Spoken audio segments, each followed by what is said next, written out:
Olá, terça-feira, 17 de maio. Vamos saber agora dos destaques desta edição. O Legislativo Paulista cedia o seminário sobre rede legislativa de rádio e TV.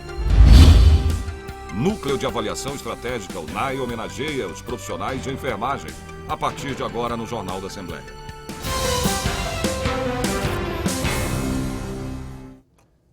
A Câmara dos Deputados, a Assembleia Legislativa do Estado de São Paulo e a Associação Brasileira de Televisões e Rádios Legislativas promoveram no auditório Paulo Kobayashi o seminário Rede Legislativa de Rádio e TV em São Paulo. O evento começou com mostra de documentários produzidos pelas TVs legislativas no MIS, Museu da Imagem e do Som.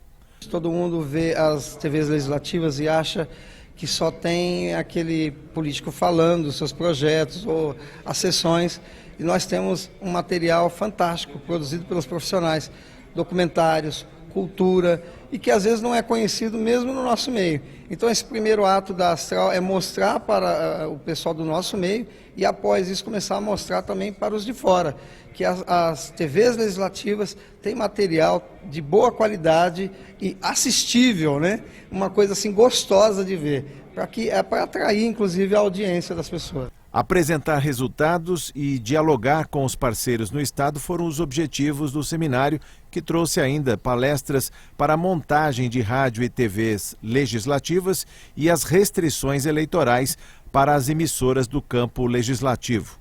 A Assembleia Legislativa tem um importante papel de gerir essa rede legislativa no Estado. Então hoje nós trouxemos representantes das câmaras municipais para receberem essas orientações diretamente de alguns convidados que vieram aqui falar sobre esse período mais delicado, que é o período eleitoral. Qualquer Câmara Municipal do Estado de São Paulo pode manifestar o interesse em ter a sua TV e a sua rádio legislativa.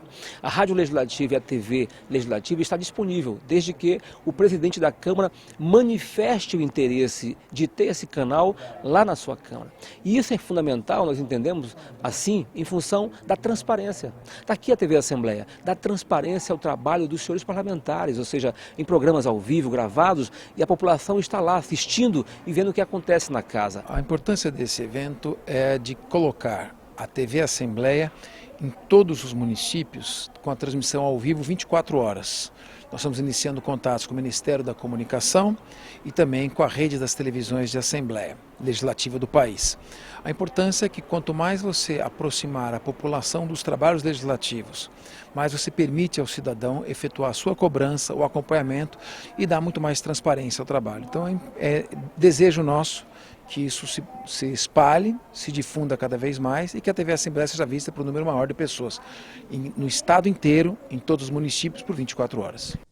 17 de maio, Dia Mundial da Hipertensão. Está acontecendo, nesse momento, uma ação focada na orientação e também nas dicas de prevenção sobre uma doença crônica sem cura e que não apresenta sintomas, a hipertensão. Eu vou conversar agora ao vivo com a repórter Priscila Silvério, que se encontra neste momento no terminal rodoviário do bairro do Jabaquara e tem mais informações para a gente sobre o evento. Olá, Priscila. Boa tarde, Sérgio. Boa tarde a todos.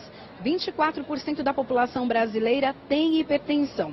Estresse, má alimentação, sedentarismo e excesso de peso são fatores que levam à doença. Uma doença silenciosa e perigosa. Aqui no terminal da MTU, uma ação de conscientização acontece para que as pessoas fiquem sabendo mais sobre essa doença e se cuidem também. Para falar um pouquinho sobre ela, nós estamos com o Leandro Brito. Leandro, essa doença ela é perigosa, ela pode matar? Na verdade, o pior risco é você ter um pico hipertensivo, né? Uma vez, como você bem comentou, a pressão alta não traz sintomas, então você às vezes pode estar com os valores elevados, não saber que está com esses valores elevados e não sentir nada. E aí passar por alguma situação de estresse, seja ele emocional ou físico, e ter um pico hipertensivo que pode gerar, por exemplo, um AVC. O que as pessoas estão fazendo aqui nesse momento? Bom, aqui na campanha nós estamos oferecendo a medida de pressão como um fator preventivo para informar a população da pressão arterial de repouso, como se encontra, e além disso algumas dicas, né, sobre como aumentar os níveis de atividade física, como ter um melhor controle na ingesta de sal, alimentos gordurosos, álcool, ou seja, um estilo de vida mais saudável para manter os níveis de pressão dentro do adequado. expectativa é que passem por aqui cerca de 500 pessoas. Até agora, o que vocês têm observado? As pessoas estão se cuidando ou realmente a pressão está alta? Aqui nós já observamos alguns casos de pessoas que estão com valor acima do considerado adequado, né, acima dos 140 para a pressão sistólica e 90 para a pressão diastólica, os famosos 14/9, né, e muitas delas que não tomavam medicamento. Então essas pessoas foram, por exemplo, orientadas a procurar um posto de saúde, uma farmácia com uma certa frequência, para de fato averiguar se essa pressão está nesse nível, para aí sim iniciar um tratamento. Muito obrigada. Bom, e hoje é o Dia Mundial da Hipertensão, mas a semana toda terão ações da Sociedade Brasileira de Hipertensão também e aqui no MTU para conscientizar as pessoas. Uma delas vai ser deliciosa. Quem vai falar para a gente é a Rosimeire Sakamoto, que é coordenadora de marketing aqui do MTU. Qual é essa ação? Boa tarde, Priscila. Essa ação nós vamos fazer na sexta-feira, no dia que se comemora o Food Revolution Day. É uma proposta de conscientizar as pessoas sobre a importância da alimentação saudável. Então nós fizemos uma parceria com a Secretaria Estadual da Agricultura e Abastecimento e aqui no terminal, das 6h30 até as 10 da manhã, serão demonstrados os principais alimentos que contêm um alto teor de sal e sódio, alimentos industrializados, mais de 10 tipos, salsicha, linguiça, nuggets, macarrão instantâneo e muitos outros. E ao mesmo tempo nós vamos dar dicas de como diminuir o sal na alimentação por meio das ervas. Então vai acontecer uma oficina onde as pessoas vão plantar, elas vão aprender a fazer a plantação em garrafas PETs e cultivar ervas em casa. O sal é o grande vilão da pressão alta.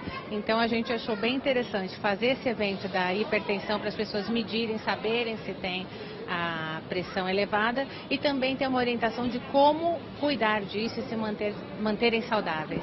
Muito obrigada. Essa ação vai acontecer aqui na estação, né, MTU, que é a parte de ônibus, né, e também que tem ligação com o metrô. Então é facinho. Estação Jabaquara, facinho de chegar aqui e também no período da tarde uma feira orgânica. É isso aí, Sérgio. Obrigado, Priscila. Olha, lembrando a você que o melhor remédio é a prevenção. E também procurar saber o seu histórico familiar, né? Porque no histórico, na família, de repente você pode ter mais propensão em ter a doença. Ato solene organizado pelo Núcleo de Avaliação Estratégica, o NAI, presta homenagem aos profissionais de enfermagem. O NAI, Núcleo de Avaliação Estratégica da Assembleia Legislativa de São Paulo, realizou ato solene para homenagear os profissionais de enfermagem durante a 77ª edição da Semana de Enfermagem. Saúde hoje é uma questão de urgência no país. E 60% dos profissionais de enfermagem são a força de trabalho da saúde.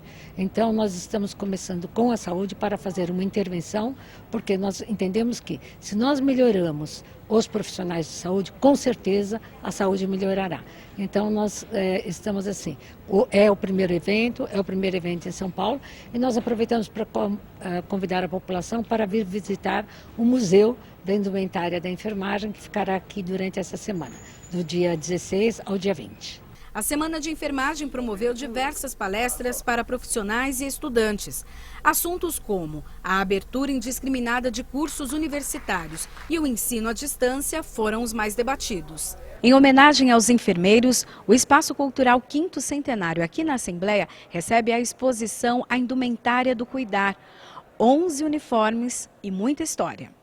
Diferente do que estamos acostumados, as enfermeiras usavam preto em 1860. Esta foi a roupa usada por Florence Nightingale, que estabeleceu os pilares do modelo de ensino e formação profissional na enfermagem e instituiu o uso do uniforme para dar identificação e aumentar a credibilidade. Em 1870, a primeira enfermeira brasileira vestia cinza. Ana Nery dá nome à Escola de Enfermagem da Universidade Federal do Rio de Janeiro, a primeira do Brasil. Além da capa utilizada na Segunda Guerra Mundial, a evolução dos uniformes brasileiros. Se a gente está com uma roupa comum, ninguém vai saber se a gente trabalha no hospital ou não, né? E a roupa, você estando já com o jaleco, você já é diferente. Todo mundo já sabe dizer quem é do hospital e quem não. A A exposição fica no Espaço Quinto Centenário até sexta-feira. Foi uma iniciativa organizada pela nossa querida Sara Munhoz, com apoio total da presidência, para uma ação do Núcleo de Avaliação Estratégica, que é o NAE. Nós estamos homenageando a 77ª Semana da Enfermagem. Vamos tratar de vários temas importantes, como o ensino à distância para curso de enfermagem, que os enfermeiros são contra, por entenderem que é necessário um contato mais próximo. E vamos também definir algumas ações importantes do NAE na área da saúde, sobretudo na prevenção do Zika vírus. Então vai ser um evento importante, simbólico e ao mesmo tempo de grande utilidade prática. Bom, Orçamento 2017. A Comissão de Finanças e Orçamento e Planejamento da Assembleia Legislativa ouviu as demandas locais e debateu com a sociedade paulista o orçamento do Estado para 2017. Bom, a audiência pública terminou agora há pouco e foi na aglomeração urbana lá da cidade de Jundiaí. Eu vou conversar com o repórter Jorge Machado, que nos traz mais informações sobre a audiência. Olá, Jorge.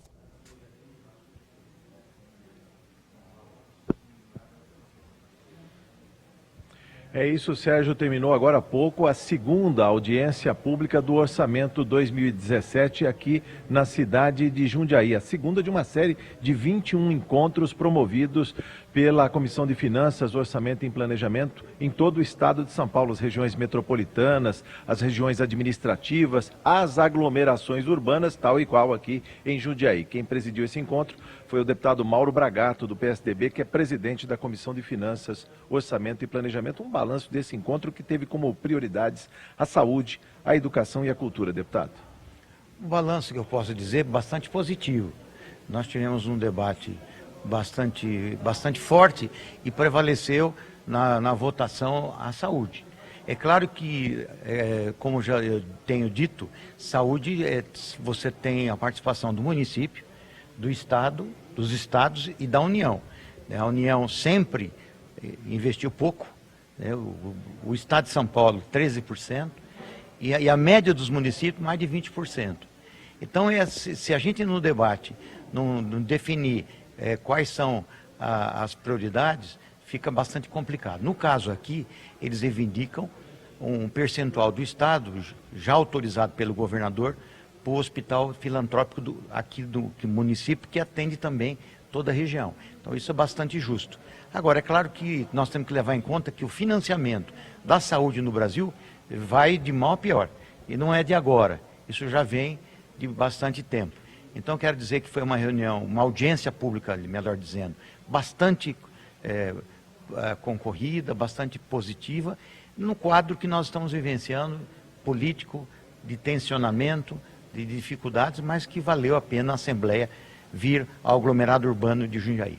É possível realocar mais recursos para a área de saúde? Aqui se fala em gastos da ordem de 27% do orçamento. A gente ouviu aqui do secretário Casarinho, secretário de Saúde. É possível o Estado trazer mais recursos aqui para Jundiaí e região? O Estado tem feito isso. O gasto do Estado ultrapassa 13%. O Estado de São Paulo é o único Estado da Federação que tem, perto de se somar os AMES e os hospitais, passa de muito mais de uma centena. E nós temos aqui no Estado de São Paulo, por exemplo, o Instituto do Câncer do Estado de São Paulo, o ICESP, que gasta quase R$1 bilhão ano nos seus investimentos. Então, e não atende só São Paulo, o Estado, atende também muitos estados da Federação. Então eu diria que a União vai ter que fazer a parte dela, como o município está fazendo e como o Estado está fazendo. O que nós temos que ter agora, mais do que nunca, consciência da importância de ver onde é que se coloca o recurso. Área de segurança pública. O prefeito Pedro Bigardi pediu mais recursos aqui para a segurança pública, inclusive investimentos no Corpo de Bombeiros. É positivo, bombeiro tem uma parceria com o município.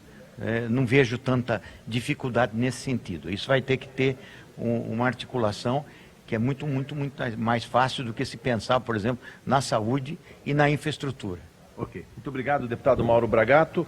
Além de prefeitos, vereadores também participaram desta audiência pública, os deputados Edmir Chedi, do Democratas, e o deputado Luiz Fernando Machado, do PSDB. Sérgio, é com você.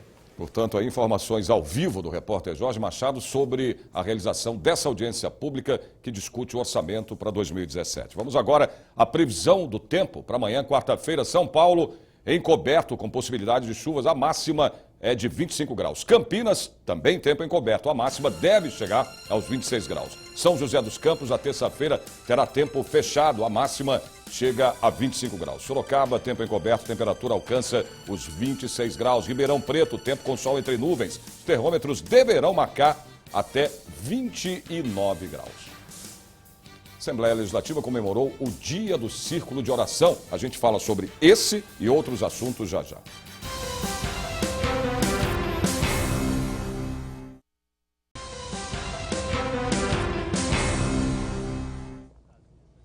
Realização de uma sessão solene em comemoração ao encerramento da Semana da Cidadania e Segurança. Confira agora na reportagem. De 10 a 14 de maio, em diferentes lugares, aconteceram encontros para debater assuntos relacionados à cidadania e segurança na cidade de São Paulo. Segurança é algo que a gente tem todos os dias na televisão, é um clamor da população que a gente melhore a sensação de segurança. E esse encontro, esse evento, essa semana que foi providenciada pelo deputado Celino, na verdade, procura entender como o cidadão pode participar do processo de diminuição dessa sensação de segurança que existe. Não só o Estado fazendo a sua parte, mas o cidadão também participando. Não desvinculando, evidentemente, das responsabilidades que os governos locais, município, Estado e União têm, mas que a população também pode contribuir levando a segurança a todo cidadão. O secretário-chefe da Casa Militar e coordenador estadual de Defesa Civil destacou no encerramento do evento, em sessão solene no plenário Juscelino Kubitschek, a necessidade da participação da sociedade para a segurança de todos. Nós começamos a participar do processo de combate às arboviroses, a dengue. Não é possível que a gente sozinho, os governos, consigam fazer esse combate, porque mais de 80% dos problemas estão dentro dos domicílios. Então, a participação da sociedade fazendo o seu papel é importantíssimo. Então, a gente envolve a sociedade como? Através das igrejas, das entidades, dos consegues, ou seja, da organização da sociedade no sentido de procurar minimizar os problemas decorrentes desse evento específico que são as arboviroses. Assim também é com a segurança pública. Entender o seu pedaço, entender a sua comunidade, saber o que está de diferente, saber o que chama atenção, para poder acionar os meios e também sozinho fazer esse combate. O projeto de lei 250 de 2015, de autoria do deputado Celino Cardoso, do PSDB, foi aprovado no início deste ano e institui a Semana de Cidadania e Segurança.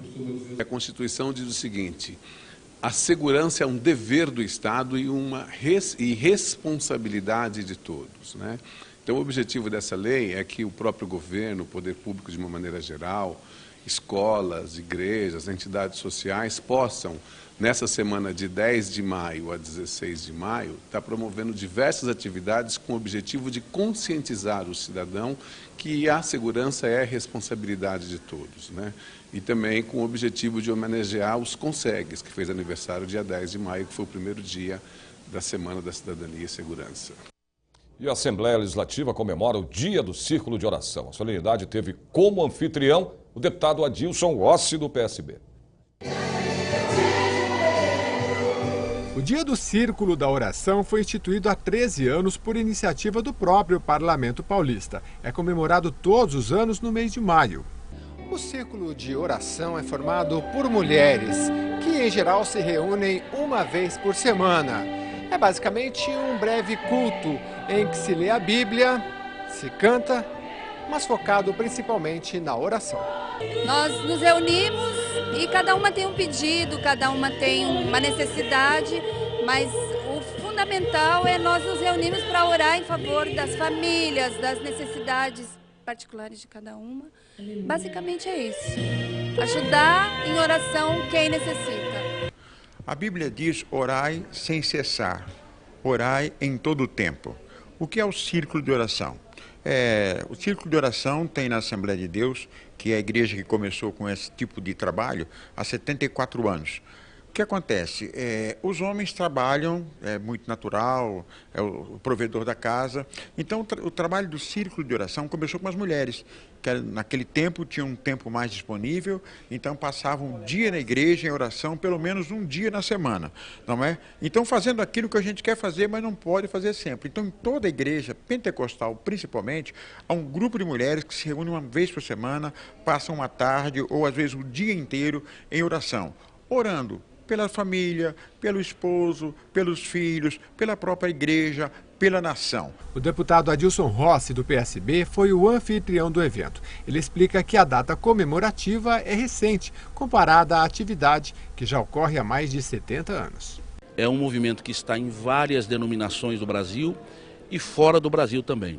Portanto, dentro das igrejas evangélicas pentecostais, não as neopentecostais, mas as pentecostais já mais tradicionais, mais antigas, é um movimento muito forte, que agrega e congrega milhares de mulheres. É um movimento, na verdade, feminino, onde as mulheres se reúnem para orar, apresentar as necessidades da nação, do povo, das pessoas, da família, da igreja, e interceder, orar em favor dessas pessoas. Então é um movimento muito forte. Exposição Retrato Popular no Sesc Belenzinho mostra o trabalho de artistas nordestinos. Você vai ver em instantes.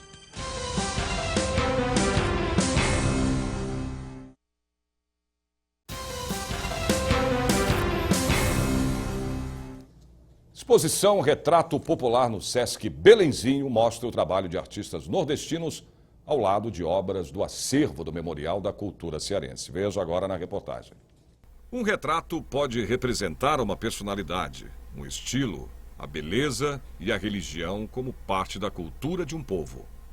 É o recorte que pausa o tempo e oferece aos admiradores uma amostra fictícia ou real de um momento especial. Estou gostando, ver essas coisas antigas que a gente não tem muito contato hoje em dia. Eu acho tudo achando legal. Gravuras, câmeras de lambe-lambe, as fotos, pinturas, esculturas em madeira e argila, lonas pintadas, os tradicionais cavalinhos e charretes para fotos com crianças, as coleções de monóculos, que você vê a foto dentro desse objeto como se fosse um binóculo.